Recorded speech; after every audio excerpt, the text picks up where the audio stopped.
Penyembelian hewan kurban. Penyembelian hewan kurban itu dimulai tanggal 10 Dzulhijjah atau bulan besar nang wong Jawa.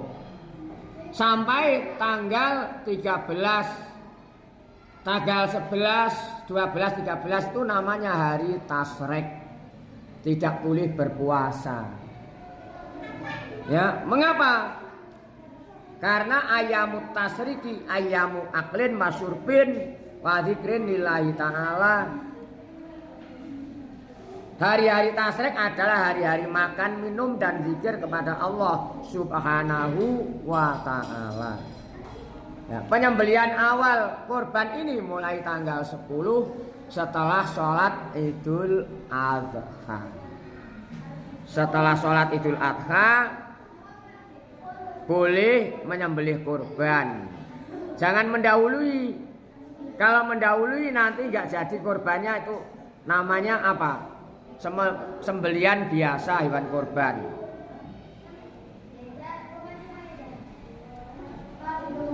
Jadi penyembelian hewan kurban ini adalah mulai tanggal 10 Dzulhijjah sampai tanggal 13 Dzulhijjah. Tanggal 11, 12, 13 namanya hari Tasyrik. Ayam Tasyrik, yaumul aklin wa syurbin wa dzikrin lillahi ta'ala.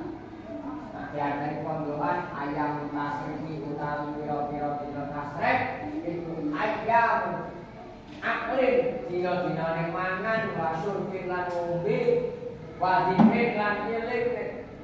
Eling sapa ta dzikir lillahi ta'ala? Maring kersane Allah Ta'ala. Walaupun kalian tiap tahun puasa terus menerus, tapi itu adalah larangan, tidak boleh puasa. Namanya hari Tasyrik. Tanggal berapa tadi? Tanggal 11, 12, 13. Di dalam hari Tasyrik ini boleh menyembelih hewan kurban. Disembelih hari Tasyriknya tanggal 11 boleh, 12 boleh, 13 boleh. Dan setelah tanggal 13 penyembelihan terakhir, yaitu mulai terbenamnya matahari. Itu terakhir.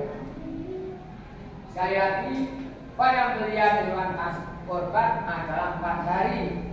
10 Dzulhijjah, 11, 12, 13 Dzulhijjah atau besar, atau dino bulan besar. Nah, wong Jawa jenenge bulan besar atau Dzulhijjah. Kita menjadi panitia kurban, menjadi tokoh agama, menjadi panutan agama, menjadi imam di masyarakat harus berhati-hati. Dalam sebuah hadis disebutkan, man sholla sholatana wa nasaka nusukana faqad asoba nusuka wa man dzabaha qabla ayyusholliya falyu'id fakahan makanahu ukhra.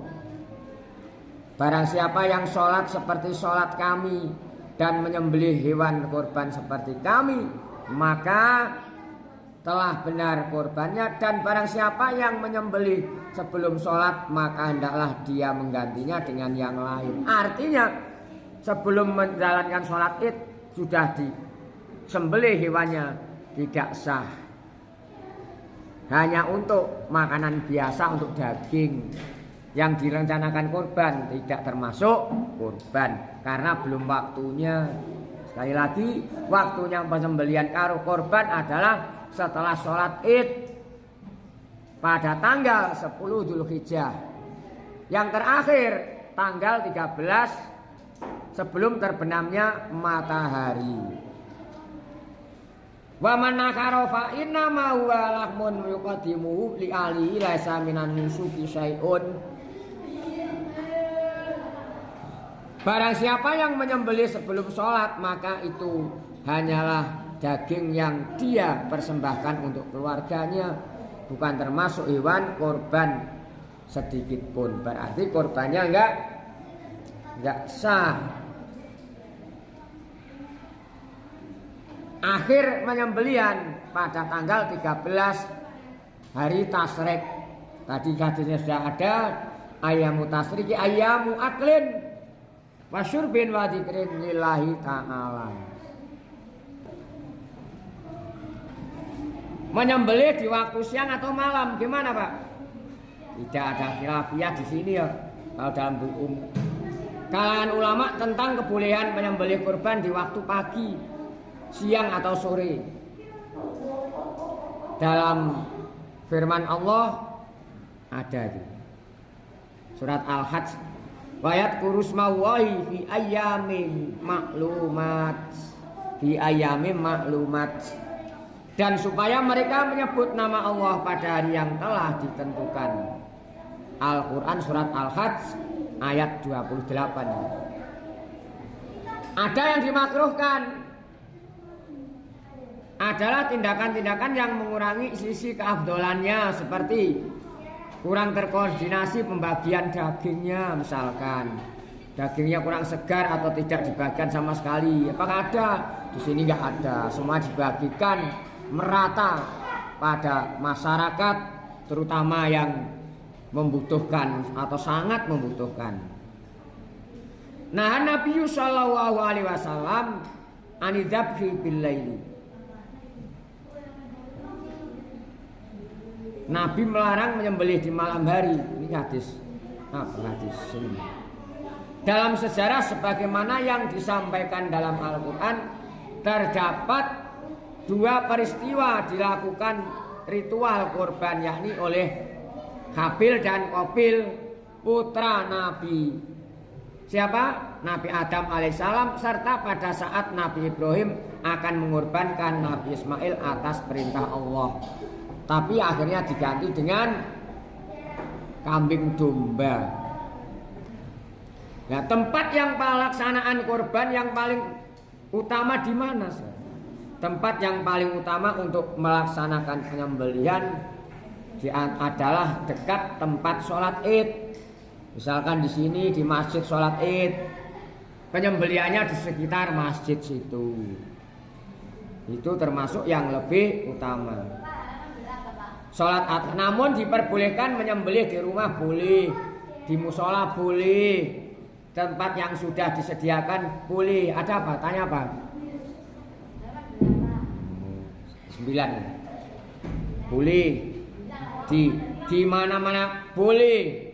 Sahabat Abdullah bin Umar radhiyallahu anhu menyembelih kurban di manhar, yaitu penjagalan atau rumah pemotongan hewan. Jadi yang penting memenuhi syarat dan apa? Termasuk hewan kurban, dan semua yang melaksanakan sebagai panitia mengerti tata caranya dan sebagainya. Banyak cara penyembelihannya, cara penasarufannya, mengerti semua. Ini diantaranya tentang penyembelihan kurban. Semoga kita mendapatkan ilmu yang bermanfaat, barokah, Allahumma amin, serta mendapatkan ridho Allah Subhanahu wa taala, Allahumma amin. Anak-anak kita semua soleh-solehah, amin. Khairun nas anfa'uhum linnas, Allahumma amin ya rabbal alamin.